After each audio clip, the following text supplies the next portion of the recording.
Welcome back to the Awake Space podcast. I am Lori Rivers, your host. This is where you come for your inspiration to help you with your aspirations as you walk about the world. We talk about astrology and metaphysics, spirituality and energy, and practical everyday living, because none of it is separate, my friends. Astrology is reflective of life, and you are a causal agent. You can be an agent of change, or you can be an agent of oppression. And this full moon in Gemini is going to light up exactly how you do both to yourself. No judgment. So, in this episode, we're going to talk about the moon in Gemini, and we're going to talk about Venus retrograde a little bit more, because I've had some insights that I think are important. Big Patreon shout outs, because man, have we grown. Welcome to all the new patrons. Your shout out will be included in this episode. And then we're also going to talk a little bit about the moon in Cancer coming up, because folks, that's a doozy. All of this and more as we travel along this crazy cosmic tide together. Get your surfboards. It's time to ride the waves.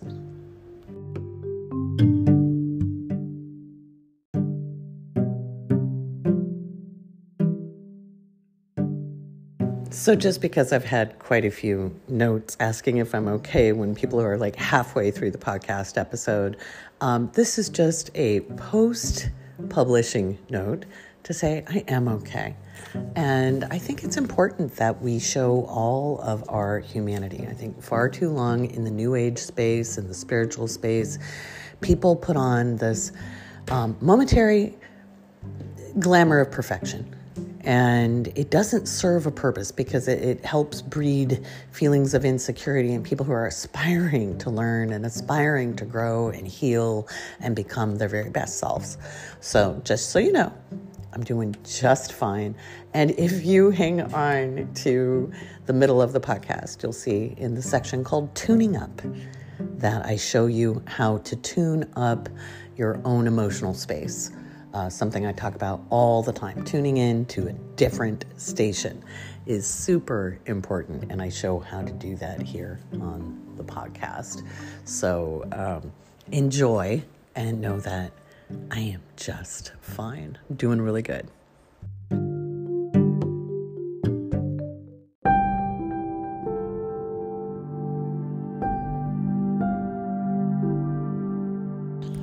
So I'm not going to lie, I'm feeling a lot of feels right now, because the waxing gibbous phase of this moon, which is the phase before the moon is full, is running through my 8th house, as will the full moon in Gemini. And as I look at the world and I think of all of the rhetoric that's been spewed throughout my life by politicians and religious leaders, and telling us all to be good little soldiers and suck it up, do our part, when so many of the solutions that could have prevented the situation we're in could have been done so easily by a handful of people.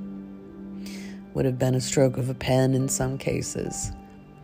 And what really, really gets me is not the obvious baddies, the ones that we know they're not on our side, but the ones who pretend they are and then leave people hanging. I can guarantee you, after this full moon, anybody doubting climate change is going to be smacked right between the eyes with the hard, cold reality, and it will be more than an inconvenient truth. I talked a little bit a couple episodes ago about Venus retrograde and how we were going to have to reassess our values and our traditions and look at what was really important. And I was kind of thinking of COVID and Christmas time, with that when I was talking about it. And I was thinking about the war on women that's been going on for quite some time. I mean, I know everybody's like, oh no, they're going to overturn Roe v. Wade. And as somebody who's been politically active a good part of my life, they've actively been doing that. None of this should be a surprise. Where we are today was a very steady agenda for a long time. And I used to get called a radical. Hell, I was called a communist as a kid before I ever read Karl Marx. In fact, that's what made me read Marx, because somebody said I was a Marxist, and I was like, who's Marx? What is this? I was thinking Groucho Marx, I couldn't understand it. I was young. I was really young. I was like under 10. So I went to the library and found the Communist Manifesto and read it and went, well, I guess I am. I'm annoyed. Remember, that moon is running through my 8th house. I'm thinking about all the kids getting sick right now because some son of a bitch wouldn't wear a mask, wouldn't get vaccinated. I think about all the people who have preached about sin, and they're running around making life untenable for other people. And it just kind of makes me angry. But that's not what you came here for. You guys want to be uplifted. I want you to understand that no matter how much work you do, you'll have a moment like this. It might be an 8th house moon transit. It might be a 12th house transit. It could be a 4th house transit. If you don't know what transits are, those are the planetary movements. And I'm talking about the moon because the moon is our feelings. I'm angry that we've been allowed to be so far off track. That with all of the science we have, it's still not, absolutely spoken with fact that we are integral parts of a large biosphere, and that we are like cells in a body. When I say we, I mean humans. We're not a virus and we're not a cancer, but we can behave that way.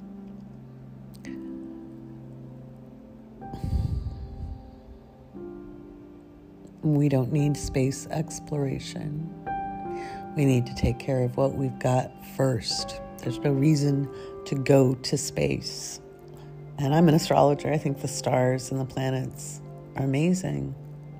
And I can understand the curiosity, but we still don't even understand our own oceans. What does this have to do with that moon in Gemini? A lot. It's causing me to ruminate. It might be causing you to do something else. I wrote the forecasts on Patreon, so you can go read those if you haven't already. If you just joined Patreon after I published those, you need to go on to the Patreon site because you wouldn't have had the email. And you can just read them in the post, or you have to log in. But this moon in Gemini will be very illuminating. And if we go back to June, to the new moon, it was an eclipse. We're getting the culmination of that. We're getting an illumination of that. We're seeing what we were having trouble seeing before. Maybe you're realizing a vision or a dream. Just because things are bumpy in the mundane and the mass consciousness doesn't mean it can't be good for you. And I can guarantee this full moon's going to be good for me, because usually right before something really good, I get in my feels and the flotsam and jetsam is coming up to be examined. We have this in the spiritual, quote-unquote, community, because I don't think it's a community. I think it's a hodgepodge of different people trying to find their way, and they call it spiritual because, what else do you call it? I call myself a metaphysician, but really, what does it mean? What does it mean? What does it mean? Right? Yeah. We're at a turning point. We're at a turning point in history after this full moon. We could have avoided a lot of where we're at today. We could have. We needed to do it years ago when I was young, when I got called a radical. And I wasn't even half as radical as actual radicals.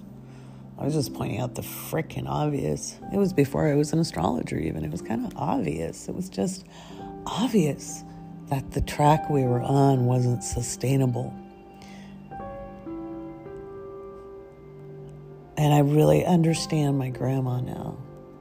Because in 2010, about 4 months before my grandma passed away, I was visiting her. And we had just finished kind of watching the news, and she looked at me so sad, and she said, I should have fought harder. And my grandma was a trailblazer. She blazed trails for women, social services. She got a lot of programs started in the 60s, like before there were disaster relief programs.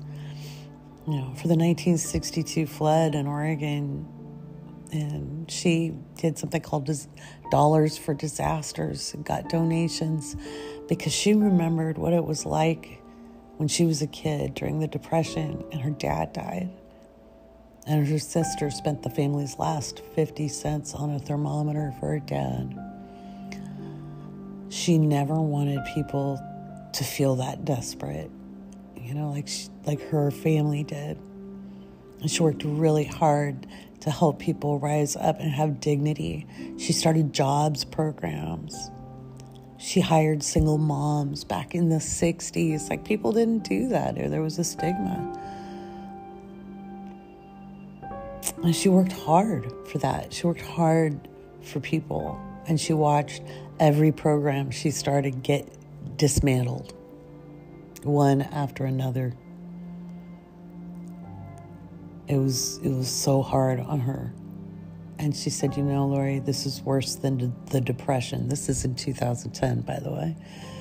This is worse than the Depression. CEOs' salaries are 400 times that of the workers. It wasn't like that even in the Depression. Lori, this is untenable. I worked so hard. And I was desperate to make her feel better because I didn't like to see my grandmother upset. I'd never seen her like that. She was a very stoic person. And I said, Grandma, you know, you raised your children to be involved, to be aware, and all of their kids are involved in their communities and churches, however they feel called to serve. You had an influence, and your work doesn't die with you. And I kind of need that pep talk tonight because I wonder if there was anything else I could do all those years ago where I sat at the table with people who make decisions, begged them to see reason. And I thought I was a cute idealist. I tried to throw the facts and the numbers and the bottom line. A lot of us did. No, the world isn't going to end, I promise. But climate change will be abundantly clear after this full moon if people haven't already figured it out after this week. And not just in the United States. We're seeing unreasonable, unseasonable weather all over the world. And people are still talking about trading emissions.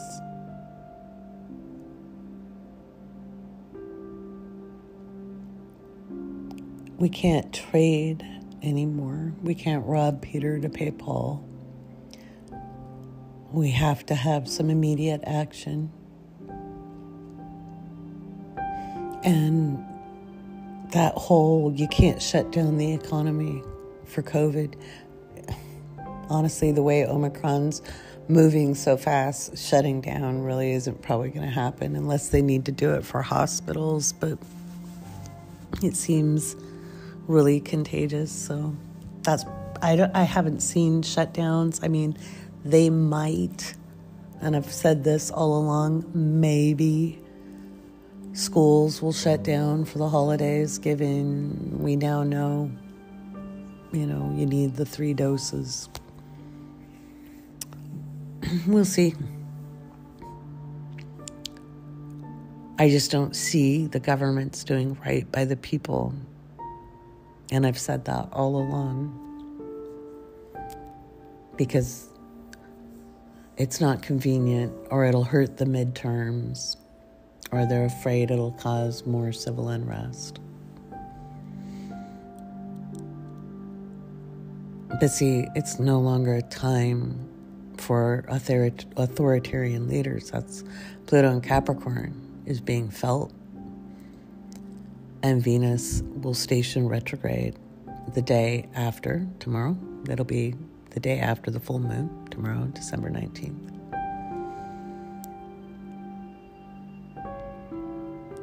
Capricorn represents the patriarchy.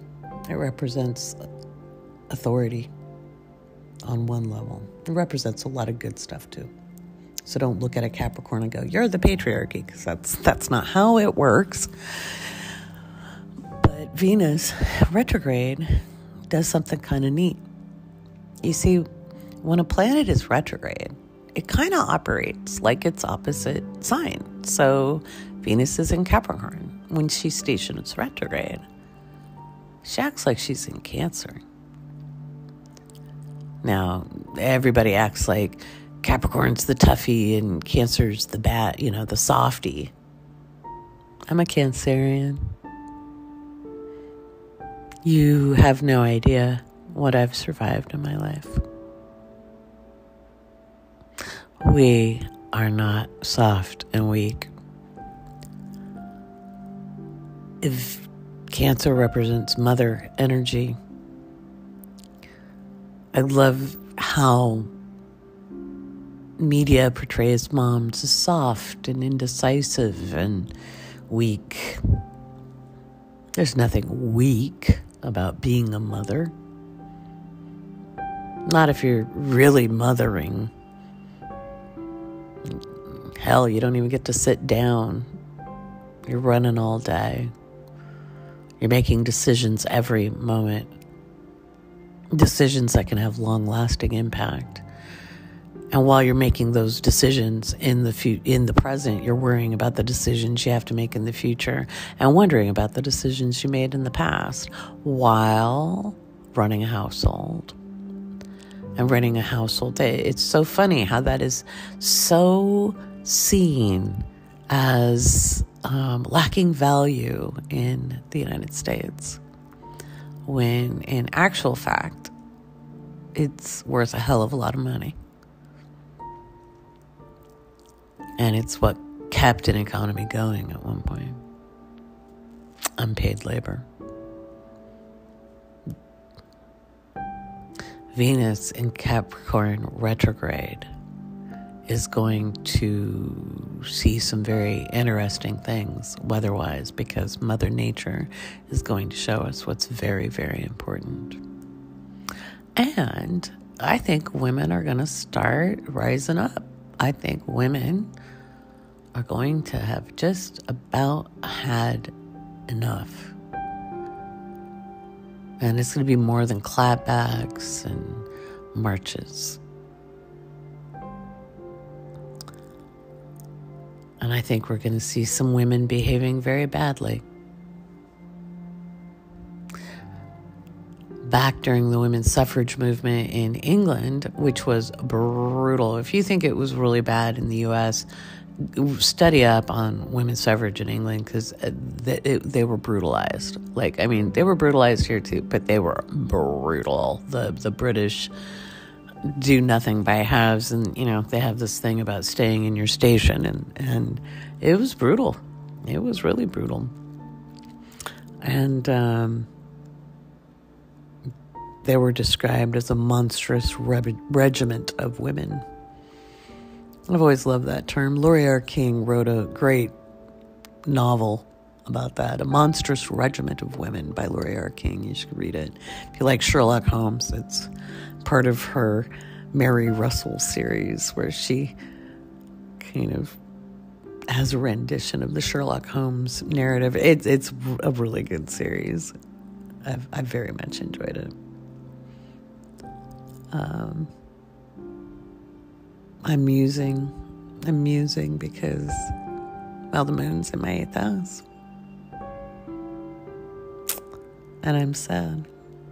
I'm sad it got to this. You know, we didn't have to. But we're here now. I mean, we're going to face change no matter what, right? And it could have really been worse. I keep reminding myself of that. It could have been worse. And we averted that. I don't want you to despair, because I'm not despairing. I'm just mad. I'm mad that these stupid men made these decisions. And the women who sold out, you know, to get power, they sold out and decided to adopt patriarchy. Because women do it, you know. I'm mad.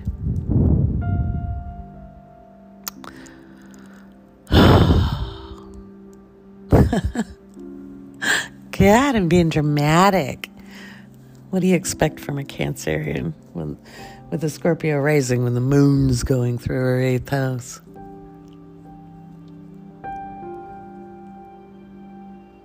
I'm feeling this one soul deep because the moon will wax full at 27 degrees Gemini, which means 6 hours later, the moon enters Cancer. Now, the moon entering Cancer right away isn't going to be that big of a deal. In that, you know, it's going to get wetter, you know, so there's going to be some big wind that comes in, and then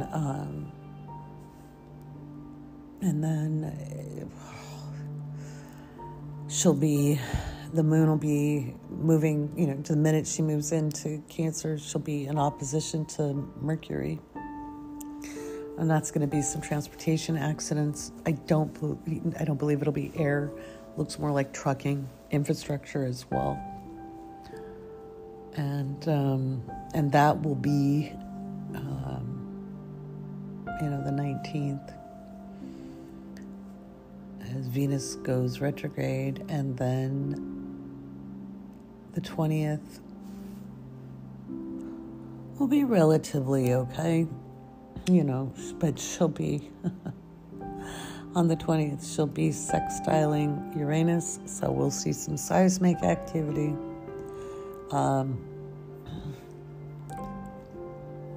Let's just take a look at that chart. So we'll probably see some seismic activity with that. Maybe some volcanic, but most likely seismic. Economic on the 20th. Just making my chart up here. I know I'm not being my normal inspirational self. Sorry, guys. So once she stops, or once she moves out of the sextile with Uranus, she begins ever so slowly, my darlings, ever so slowly. She begins to oppose. Hold on. She'll be starting to oppose Pluto, but most likely, so once she's done with the sextile of Uranus, she's trine Neptune. And then as she moves out of trine, or as that trine becomes exact, then she moves into an applying opposition with Pluto and Venus in Capricorn. And this is really, really big energy. Really, really big energy. And this is, like I said, most likely weather. We'll possibly see some marine incidents outside ports. We could see some really big weather, as I've been warning all year long. So be as safe as you can be. I would, if you can, today, Saturday or Sunday, as early as possible, go shopping if you need to replenish your groceries. Because also labor strikes, like we've got Fred Meyers going on strike. That labor movement is just getting started, folks. That builds, it is just getting started because the powers that be are going to be stupid. And they're going to continue on this course of trying to hold on to dominance and control until it is ripped from their cold, dead hands. And it's really not going to be a revolution. It's really going to be at a certain point, just kind of like everybody's quitting their jobs now. It's just kind of like, no, people are just going to be done. It'd be like, what power? We don't care anymore. We're done. You've screwed it up. Thanks. You screwed the pooch. The fact that we would pass that kind of military budget when we have domestic needs at home and our national security for our own people, the common defense of our own people with a global pandemic going on, and we would pay that much for weapons when there's no reason to have that kind of, it's just ridiculous at this point. It's a bunch of little boys with their little toys. It's just small dick energy. It just is. It's just, God, it pisses me off.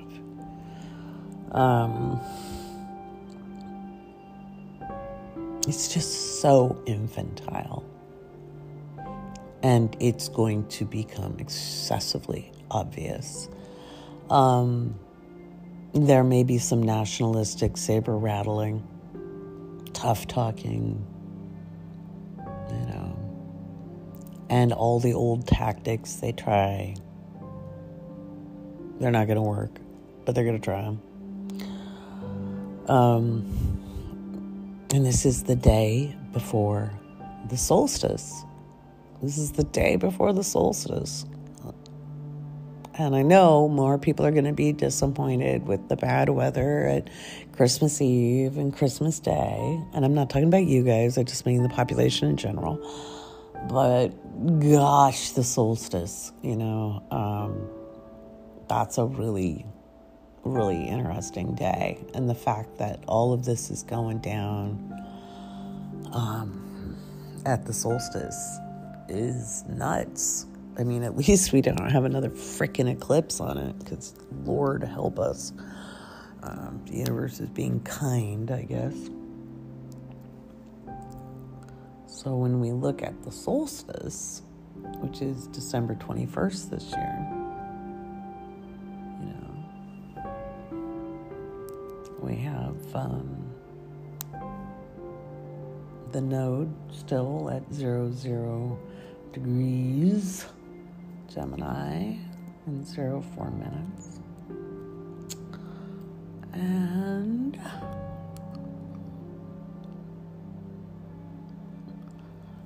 the moon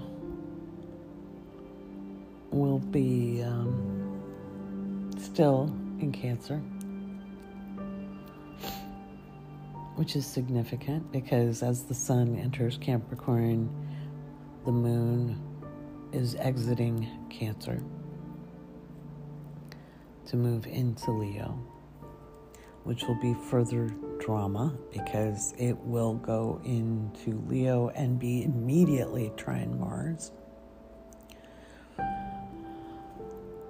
on the solstice.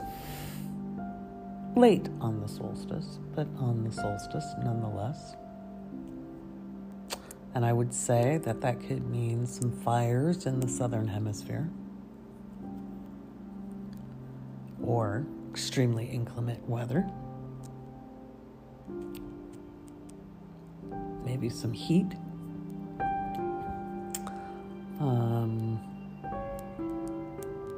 And then as that moon moves in a little deeper into Leo, it'll be in opposition to Saturn. And that we'll probably see some leadership further exposed and more labor pushes, especially the closer we get into Christmas. I think more and more workers will be calling strikes, especially in the service sector.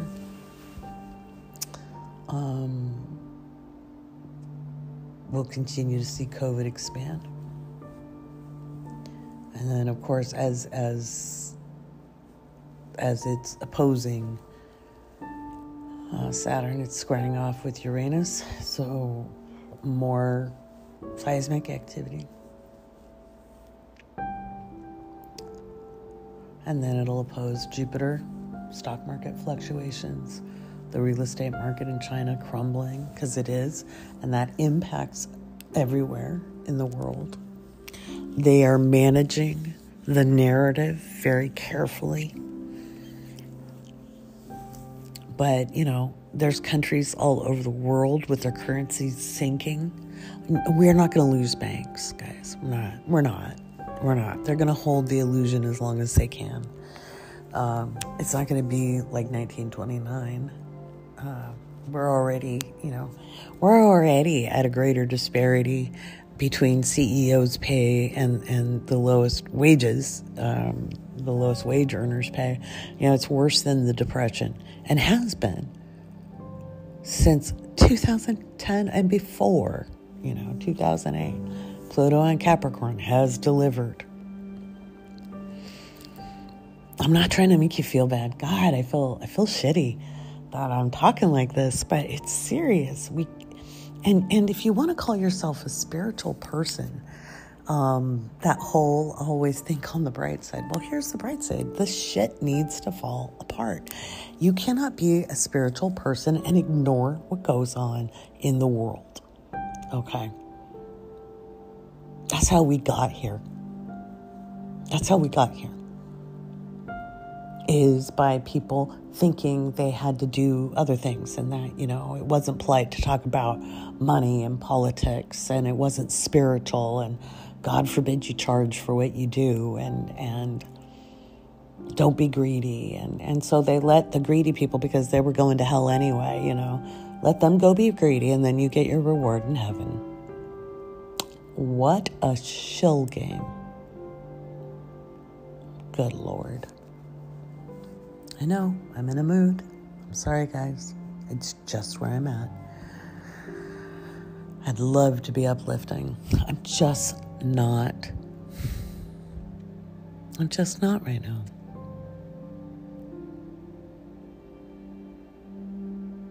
It is 3:33 in the morning. Yay, 3:33. Yay.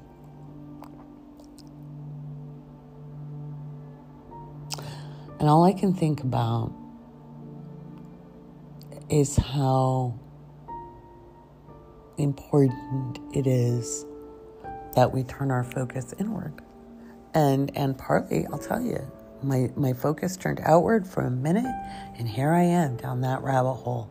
I'm going to switch my focus over. So I'm going to show you in the next segment how to turn it around. How to pull up and out of this funkified feeling, because one, it doesn't feel very good to be at the state of consciousness I am, the place I tuned into. It does not feel good to be here.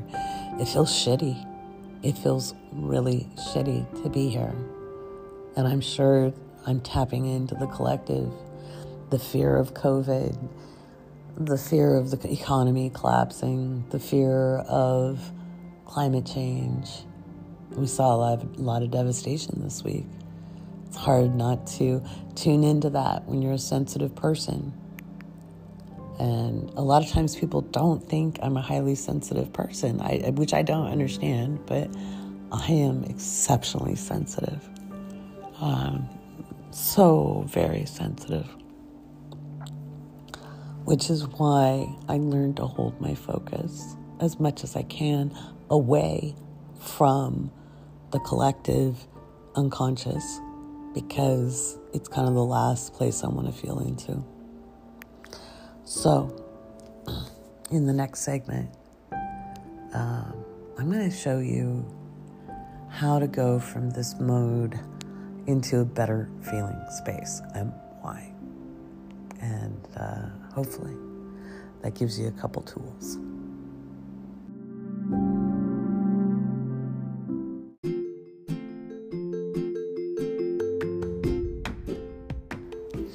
All right. I want to switch up my vibe, and I need to go to bed, and I'm not going to go to bed if I'm in a shitty mood, because I don't want to wake up in a shitty mood.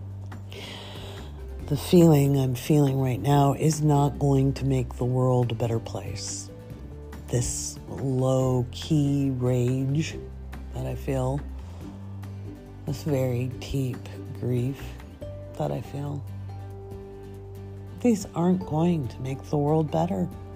It's not going to stop any suffering. It's not going to stop the weather. It's not going to make a kid not get COVID. It's not going to keep homeless people from being exposed to God knows what. It's not going to feed hungry bellies. It's not going to do any of the things that I want to see in the world. It's self-indulgent. Self-indulgent. Now, I can get mad at myself about it and make it worse. Or I could do a couple of things. I can ask myself a really simple question. What is this doing? Now, what is this doing for me? Other than keeping me up late. And then I have to do readings tomorrow. So it's kind of getting in my way. It's kind of not serving me in any way, shape, or form. And it's certainly not helping the world. So, okay. What would feel better? What would feel better than this? Well, I like that I feel tired. Tired is good. I didn't feel tired when I started recording the podcast, so I felt kind of a lot more awake than I wanted to be this time of the morning. So, okay, good. I feel tired. I like feeling tired more than I like feeling those other feelings. I already feel a little clearer. Oh, clarity. I like that, the full moon's going to give us a lot of clarity. And as much as some people are going to end up being a hell of a lot more clear about climate change, some of us are going to be really clear about some solutions. I know that to be true. I wrote about that in the forecasts. I like knowing that I can change my vibe. I like knowing that. I like knowing that I'm in control of my emotional state. See, notice I'm just kind of talking myself up here. I can feel it, and I'm not making this stuff up. I'm just doing it. You can try this yourself. This is one of my favorite tools. I'm not trying to feel overly happy. I don't need to feel skippy, joy. I don't know that I want to feel skippy, joy. I do like the idea of being tired enough to go to sleep because my body's tired. I like that. I like that idea. I slept really well last night. I did. I've got a really comfortable bed. I like that I have a comfortable bed. Notice I'm appreciating it. I like appreciation more than I like gratitude, because gratitude is putting the power into something or someone else's hands. I like appreciation because it's more focused and it puts a little more power into our hands. And right now, I like the idea of us having the power in our hands. I don't like feeling without power. I was really feeling powerless before, but I like the feeling of knowing that the power's in my hands and my mood is in my hands, and the station I tune myself to, these vibrations, that's in my hands. That's in my hands. And how does this feel and what does this do for me? Well, man, being able to sleep does a lot for me because I have a long day tomorrow. I have quite a few readings I have to do. And I don't want to, I like to be awake and aware for those. I like that. I like that I get to read astrology charts and talk to people from all over the world and help them make sense of things in a senseless world sometimes. I like to help people find their power. Gosh, that feels good. And the rebel in me knows that the most subversive thing I can do is help people love themselves and see their value. That feels really good. That feels really good. Yeah, there's a little revenge there, but it's not so bad. I'm teaching people to love themselves. They're really hard to control. I love the idea that people are hard to control when they love themselves. I love that. I really love that. I love that you're hard to control when you know that you have value. And right now, I have a smile on my face. I think you can hear the difference in the tone of my voice. I'm not making this up. My heart chakra is warm. I've tuned to a much better station. So how you do it, you just kind of walk yourself up. You ask yourself a few questions and you just walk yourself right up to where you're reasonably content. I'm reasonably content. I'm not over the moon happy, but I feel satisfied. I'm thinking about some of the people I read charts for yesterday and the day before. And the day before that, I had repeat clients this week who had good news to share with me and wanted to let me know I'd been right. One person had gotten the promotion they wanted, and another person had thought about leaving and starting on their own. And I said, well, you would be good at it, but don't do it yet. And they said, I wasn't really sure if I should listen to you or not, but I stayed at what I was doing. And after a little bit, it became really obvious you were right. It wasn't good timing to go on my own. And it was just kind of validating, It was just nice. I mean, I know I'm accurate, but it's always nice to get it back, right? And I got some notes from young people that they'd graduated or done well or were starting new jobs or looking at traveling, and that all felt really good. It felt really good. It feels good. It's cozy. It's a cozy, good feeling to know you're making a difference in some small way. And unlike my grandmother, I'm remembering that she couldn't. It was so hard at 92. I like that tonight I was working with Casey on some written materials that you guys will see soon. And I was joking and I said, well, maybe one day when I die, you can write a character about me. Somebody who's had this crazy, strange, abundant life. I've kind of done it all. I've had a good life. I have. Even if some of it was hard. And let me tell you about that from this other space. I was watching a video the other day and I had a tweet embedded in it, and they were talking, it was from a psychologist, and they were like, whining about, we're almost 3 years into a pandemic and we can't talk about resiliency because we're still experiencing trauma. And I thought, bitch, this is exactly when you talk about resiliency, because resiliency is not dependent on the conditions you're living in. Resiliency is the ability to adapt and bounce back. And that attitude by that psychologist was the attitude that would have had me forever broken. But I got to study with the founding researcher of resiliency, H. Stephen Glenn, PhD. Google the man. He was amazing. He was a wonderful man, an amazing, intelligent, compassionate man. And I studied under him personally. I was trained by him and mentored by him.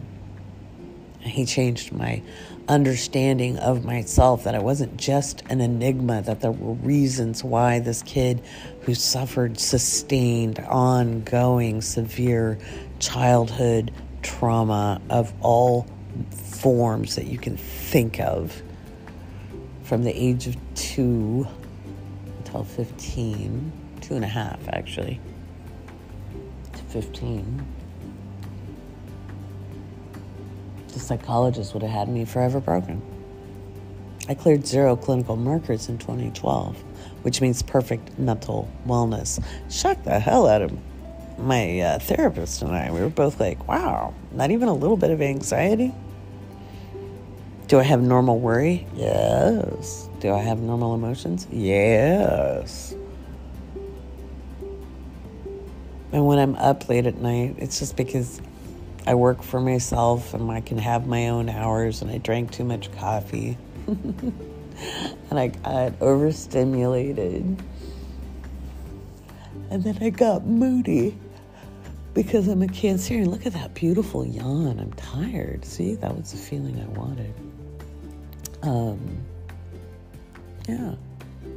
See, it's not so bad. It's not so bad. We'll be talking about this a little bit more, and how to train your Mercury, because that's what we were doing. We were using the combination of the moon and Mercury to tune the moon. And we'll talk about that in Cosmic Surfers on Sunday. And in Living by Luna, we'll be looking at our observations of what happened on the full moon in the week leading up to it. And we will be talking about the moon in Cancer and how to navigate it. So if you are in Living by Luna or Cosmic Surfers, make sure you've checked your emails, because your invitation link is there. So speaking of patrons, let's go to patron shout-outs. It's my favorite part of the podcast.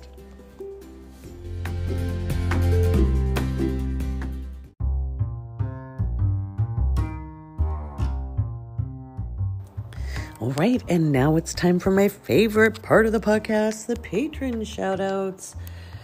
My goodness, guys. We have really grown, and I'm super excited about that. I was moving a little too late to make it to the patron ambassador webinar that happened today, unfortunately, but I'm sure I'll get caught up after the holidays.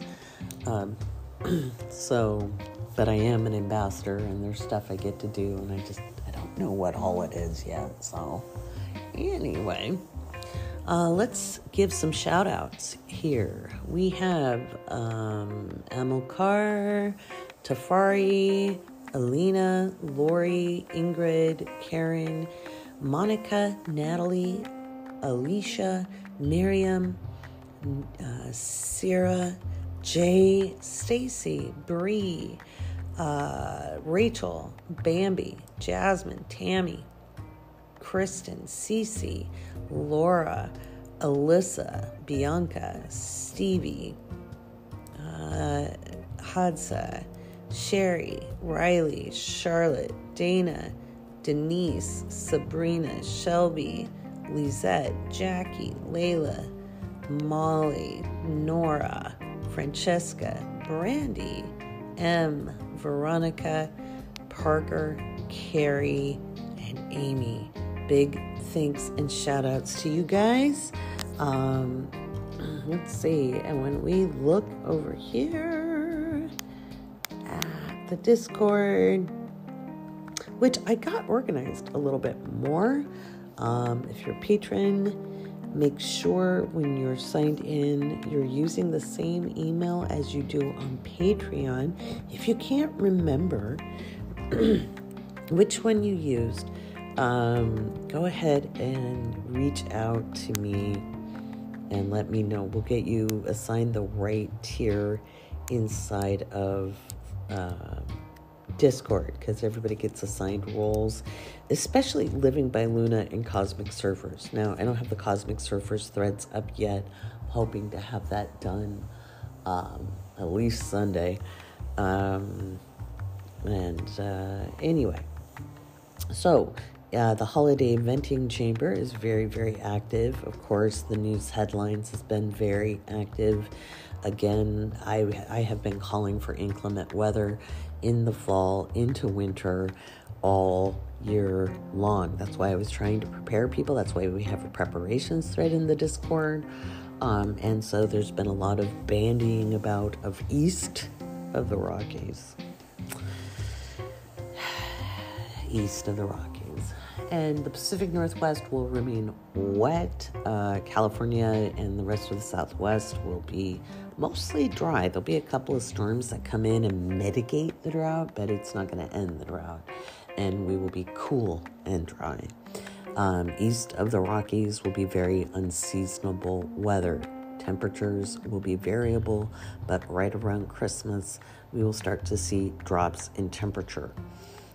So stay safe, folks. That's been my priority, is helping you guys stay as safe as possible and to help reach out and take care of each other. So once again, my absolute deepest gratitude and appreciation to each one of you, because without you, there would be no me. So thank you for co-creating this experience. Keep your eyes out this week. Really pay attention to what's going on. We have the nodal change as well. I'll talk a little bit about that in the next segment, but there's a lot of doom and gloom. And it's funny, my mood earlier really has a lot more to do with, just knowing everything could have been avoided. You know, we didn't have to go this route, but knowing that we have avoided much worse fates that could have happened. The world is not ending. Banks are not going away. There's not going to be an actual revolution. We're going to be very, very busy with a lot of sick people and bad weather. And it's going to be just abundantly clear that we have to think beyond our own individual self as we move forward. But we will definitely be working through different economic times, through understanding investments differently, understanding community differently, and just looking at the consequences of not taking action sooner. So that's up on deck. But we're not, the world isn't ending, I promise. That was not my mood. It's more frustration that it wouldn't have been all that hard to make a difference and change the direction. And hopefully this does make the difference and changes the direction. So next up, we'll talk a little bit about the nodes before we end the podcast, because actually I really do need to get to bed.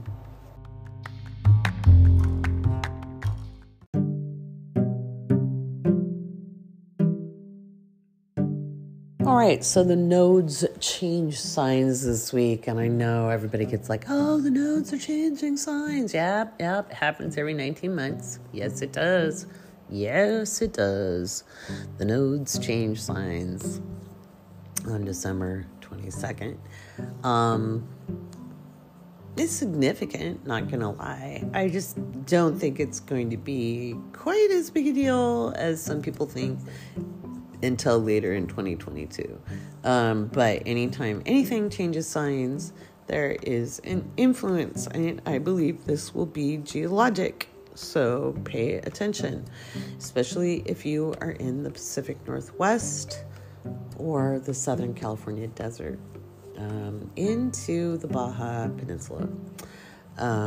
These are some things, just be aware there may be some seismic activity. So Northern California as well. I think for the Northwest and Northern California, we're looking at offshore earthquakes or towards the Sierra Nevadas. That's a possibility as well. I just don't think, I think people are looking in the wrong direction a lot of times. I think on one hand, it'll be generally accurate. I just think the node in Taurus action gets more interesting later in 2022. Which, speaking of 2022, I'm doing a seminar on that on December 26th. I'm doing a seminar on that on December 26th. So to make sure you use your discount, if you're a patron, you have 40% off of that course. If you go into Patreon or your emails, you'll see the code for you. Otherwise, feel free to use the save 20% code. If you're not a patron, you can use that. And I'll put that in the link below. I've got a new link tree. If you go look at the page, it's kind of cool. I'll be reorganizing that as well. There's some other stuff I want to have up and things I want to do on there that are a little different. 2022 is going to be a really interesting year. And like I said, the nodal change is going to be pretty fascinating into 2022. The node in Taurus has some pretty funky energy, especially in the summer and the fall. I'll be talking about all of that in the seminar for the astrology of 2022, and that happens on December 26th at 11:30 a.m. So you can register for that by going to the link in the description of the podcast. We got the solstice, as I talked about, and then, of course, as I've been talking about it all year long, the final Saturn-Uranus square of 2021. It is not the final square. It is the final square of 2021, because Saturn-Uranus square off again in 2022, and it will be exactly square in the fall again. So we kind of... most of 2022 is kind of a maze. It's kind of a foggy, hazy, mazy experience. And there will be some really odd clarity come July and August. I'm still working on that interpretation because it's very startling stuff. So, yeah. We'll see. Sometimes, there's only so much you can feel into and know, and you can have to wait as you get closer and closer to see, that's how it's shaping up. But especially when it's nodes, because you're looking at, it's kind of like dealing with portals in time. So that's something you can ask me about to explain further at Cosmic Surfers on Sunday. You hear that, Cosmic Surfers, if you're listening? Yeah. So there's that. Yeah, so I don't know. The people who are freaking out about the nodal change, I'm not. And, that's going to be doing my first and seventh house. So, the south node will be in my first house, and the north node will be in my seventh house, because it already still is. And it shall be interesting to see what happens. I'm neither excited nor worried about it. It just kind of is. You can go back 19 years for an idea of it, but the astrology is so different than 19 years ago. And so the nodes are just one thing, and if you really want to see concurrences, you really need more than one thing going on. You need some other correlations to put it together. I like to have 3 or more factors before you say something like that. So I think a lot of people like to mention terms so they sound knowledgeable, and they like to, kind of regurgitate facts and figures thinking that's knowledge, but it's not really. I'm not as excited about certain things as other people are. I think Venus retrograde offers us a really unique opportunity to reassess our values, for women to stand up, demand their due.